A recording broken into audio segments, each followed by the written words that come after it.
நீங்களும் வாங்க நான் போலாம். அதற்கு எடப்பாடி பழனிசாமி சொன்ன பதில் என்னன்னா, தோற்க போகிற மோடிக்காக நான் எதற்கு வாரணாசிக்கு வர வேண்டும் என்று சொன்ன பதில். இல்லை என்று எடப்பாடி பழனிசாமி சொல்லட்டும். என்னுடைய தலைவனை பற்றி எப்படி எடப்பாடி பழனிசாமி என்று பேசினாரோ, மானமுள்ள அண்ணாமலை அன்றிலிருந்து கூட்டணி கட்சி தலைவராக எடப்பாடி பழனிசாமியை எப்பொழுதும் நான் ஏற்றுக்கொண்டது கிடையாது. எப்பொழுதும் ஏற்றுக்கொண்டது கிடையாது.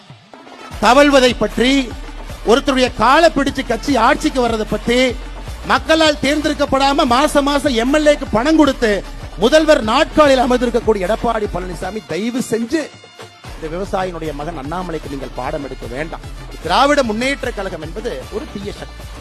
அது 50 ஆண்டு காலமாக தமிழக மக்கள் நன்றாக உணர்ந்திருக்கக்கூடிய ஒரு தீய சக்தி.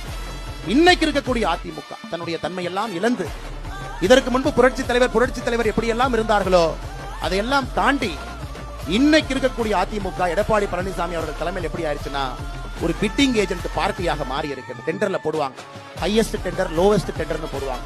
அதுபோல் ஹையஸ்ட் டெண்டர் கட்சியாக எடப்பாடி பழனிசாமி அவர்கள் அதிமுக வழிநடத்தி கொண்டிருக்கிறார்.